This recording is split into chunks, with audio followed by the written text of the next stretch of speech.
श्वसन तंत्र। ठीक, ये श्वसन तंत्र बनाया है। श्वसन तंत्र में देखो पहले शुरुआत यहाँ से करते हैं। ये यहाँ पे क्या है? नासा द्वार। मतलब जो ओपनिंग होती है, नासा जो नासिका छिद्र है इसे कहते हैं नासा द्वार। नासा द्वार मतलब जहाँ से जिसे सांस लेते हैं, नॉस्ट्रिल कहते हैं। नासिका छिद्र, इसको नासिका छिद्र भी कहते हैं या नासा द्वार भी कहते हैं। ठीक है, लेकिन आना चाहिए ना। तो नासा द्वार, नॉस्ट्रिल या नासिका छिद्र, समझ में आ रहा है? जो ये दोनों आपके हैं नासिका छिद्र, तो यहाँ से ऑक्सीजन जाएगी, फिर इसको क्या करेंगे? तो एक कैविटी जैसी गुहा, क्या कहते हैं इसको? नासिका गुहा, बताया ना? तो लिखो नासिका गुहा। नासिका गुहा दोनों आने चाहिए टर्म, मतलब आपको हिंदी में भी इंग्लिश में भी। ठीक, पहले नासा द्वार या नॉस्ट्रिल, फिर यहाँ पे लो नासिका गुहा, मतलब जो जिसे कहते हैं नेजल कैविटी। कैविटी माने गुहा होता है, तो नेजल कैविटी माने नासिका गुहा। ठीक, फिर नासिका गुहा से जैसे वायु जाएगी, प्राणवायु जो ऑक्सीजन, फिर यहाँ पे आएगी, क्या कहते हैं इसको? श्वास नली। ग्रसनी, ग्रसनी, ग्रसनी, ग्रसनी, ग्रसनी, लिखा इसको? ग्रसनी को हिंदी इंग्लिश में क्या कहते हैं? क्या बताया था? फेरिंग्स, फेरिंग्स, लिख लो। ग्रसनी को फेरिंग्स। फिर ग्रसनी के बाद क्या बताया था? कंठ। जैसे यहाँ पे जैसे ये ग्रसनी हो गई, यहाँ पे कंठ है तो आवाज आती है, यहाँ पे रखो हाथ तो कंपन हो रहा है, तो उसे कंठ कहते हैं। उसको लैरिंग्स इंग्लिश में कहते हैं। कंठ, कंठ माने लैरिंग्स, लैरिंग्स। ठीक, या वॉइस बॉक्स, स्वर यंत्र। वॉइस बॉक्स माने जहाँ से आवाज निकलती है। ठीक, दोनों कंठ लिख लो, स्वर यंत्र भी लिख सकते हो। वॉइस बॉक्स, स्वर यंत्र या वॉइस बॉक्स। अब इसके बाद देखो, सबसे पहले क्या लिखा? नासा द्वार, नासिका गुहा, ग्रसनी, कंठ। अब ये क्या संरचना बनाई है? एपिग्लॉटिस। क्या है इसको कहते हैं? अभी बताते हैं एपिग्लॉटिस क्या होता है। इसको इंग्लिश में लिखना है, ये इंग्लिश में ही है, इसका हिंदी नहीं। एपिग्लॉटिस एक ढक्कन नुमा संरचना है। जैसे आप क्या करेंगे जब खाना खाएंगे, तो ये मतलब ये बंद हो जाता है कि आपका खाना फूड पाइप वाला जो खाना है वो उसमें ना जाए, श्वास नली में, बिंड पाइप में। Yes ma'am. बता दो, दोनों नलिकाएं पास है। Yes ma'am. तो पहले में जुड़ी है, फिर मैम निकलने में दूर दूर है थोड़ी। तो यहाँ पे एक ढक्कन नुमा संरचना है, इसे क्या कहते हैं? एपिग्लॉटिस। ये देखो हिंदी लिख रखा, एपिग्लॉटिस। ये ढक्कन जैसा है, जैसे जब आप खाना खाएंगे तो जो श्वास नली है उसके ऊपर बंद हो जाएगा कि खाना श्वास नली में ना जाए। ठीक है, आप जब खाना खाएंगे ये नहीं कि तब सांस भी ले रहे हैं, मतलब मुंह खोल के, मुंह से, तो यहाँ पे बंद, जिसको एपिग्लॉटिस कहते हैं।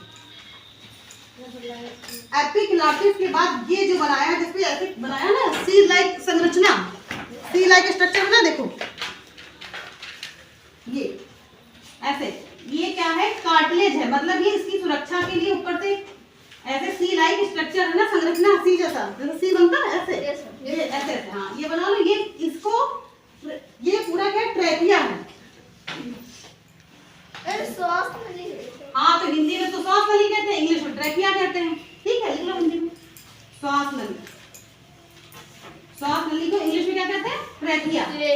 TRACHEA, ये लिखा था ना? तो लिख लो श्वास नली को ट्रैकिया भी कहते हैं। ये ट्रैकिया कितने में? दो में। दो में शाखान्वित होके कहाँ जा रही है? ये क्या दो बनाए बताओ? फेफड़ों में। गुड, कितने लंग्स होते हैं? दो। लंग्स दो हैं, तो दोनों फेफड़ों में जा रहे हैं ये श्वास नली, ट्रैकिया।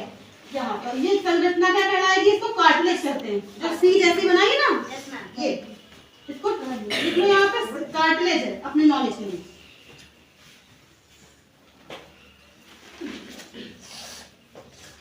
कार्टिलेज पढ़ लोगे इसको? Cartilage yes ma'am. इंग्लिश में रख रहे हैं। ये कार्टिलेज हो गया। ये जो इसको ट्रैकिया श्वास नली से जो दो में विभाजित हुई है, इसको क्या बताया था? क्या? ये जो दो गई है श्वास नली फिर दो में विभाजित हुई, इसको क्या कहते हैं?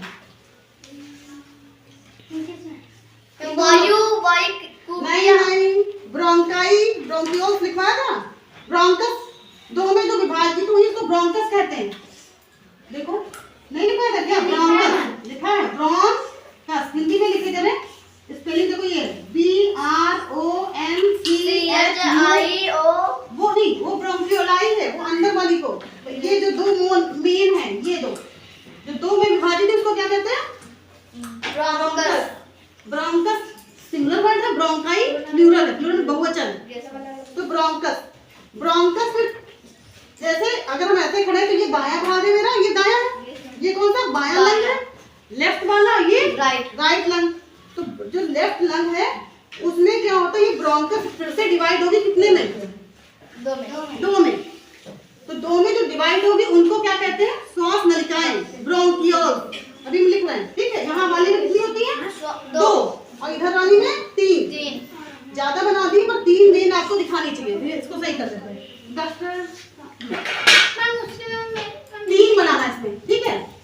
देखो जैसे दिखाया है मेन, ये एक मान लो, इसको एक ये हो गया, फिर ये दूसरा गुच्छा हो गया, और ये तीसरा, बस तीन ही बनाना, बनाओ। और जो ये बना रहे हैं ग्राफ लाइक स्ट्रक्चर, ये क्या है ये बताओ? ये जो बनाया ब्लू कलर के, मैम अंगूर के गुच्छे जैसे है। हाँ क्या है ये बताओ? ग्राफ लाइक स्ट्रक्चर क्या है ये?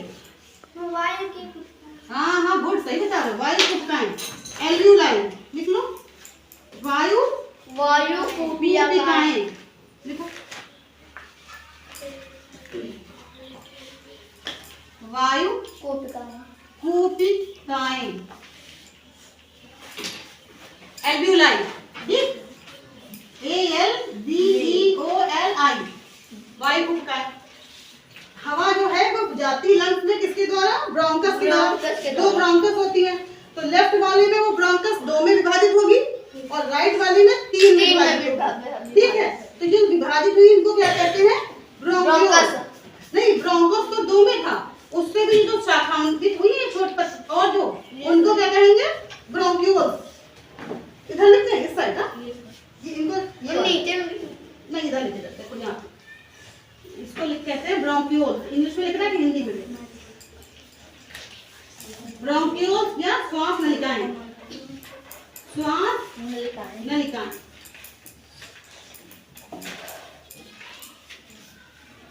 श्वास नलिकाओं के सिरों पे क्या लगी हुई है? ब्लू कलर के वायु कुपिकाएं, ठीक? एल्व्यूलाई, ALVE, ये ई है, OLI। अब नीचे पूछो ये क्या बनाया? डायफ्राम। यस मैम, डायफ्राम बताया था, इसका क्या फंक्शन है, क्या बताया था? ये ना सांस लेते हैं तो नीचे जाता है, जब उठाते हैं तो ऊपर आ जाता है। गुड, मतलब उसका आयतन बढ़ाने के लिए लंग्स का, ठीक है? आप लिखो डायफ्राम। जैसे जब सांस आप इनहेल करेंगे तो नीचे चला जाता है, नीचे होगा तो इसका उसका आयतन बढ़ जाएगा ना, वॉल्यूम। फेफड़े फूल जाएंगे, जैसे आपने गुब्बारा पिचका है और जब फुलाते तो बड़ा हो जाता है, ऐसे इनमें जो हवा भर जाती है, जो हवा यहाँ तक आई तो ये फैल जाएगा, और जब हवा निकलती तो ये ऊपर जैसे बनाया, ये इस टाइम से हवा निकल गई। फेफड़े, हाँ फेफड़े नहीं लिखे, ये क्या है? फेफड़े के ऊपर ये क्या बनाई इस वाले में? बताओ। पसलियों का ढांचा, रिब केज लिख लो। फेफड़े नहीं, यहाँ पे लिखो रिब केज, पसलियों का ढांचा, रिब केज मतलब होता है पूरा पिंजरा जैसा। ये हमारे उसको भी बचाती हैं। हाँ, पसलियों की रक्षा के लिए। हाँ, पसलियों की रक्षा के लिए पसलियों का ढांचा लिख लो, पसलियों का ढांचा, ढांचा लिख लोगे ना? हाँ, तो लिख लो पसलियों का ढांचा क्या है ये, और ये ऐसी पसलियों के पीछे क्या है? लंग्स है हमारे। कितने फेफड़े हैं? दो। तो लिख लो दो फेफड़े हैं, तो लंग्स लिखो यहाँ पे, इधर दिखाई दे रहा है, ये लंग्स हैं। लंग्स माने फेफड़े। अब देखो नासाद्वार माने ऊपर का ये, इसको जो रेस्पिरेटरी ट्रैक्ट है, श्वसन तंत्र, इसको दो भागों में विभाजित करते हैं। पहला वाला नासाद्वार, जिसको नासिका छिद्र भी कहते हैं, फिर दूसरा है ग्रसनी और लैरिंक्स। इन तीन को एक में अपर मतलब ऊपर का हिस्सा, ऊपर का जो ट्रैक्ट है यहाँ तक, अपर रेस्पिरेटरी ट्रैक्ट, इतना लिख लो, अपर रेस्पिरेटरी ट्रैक्ट।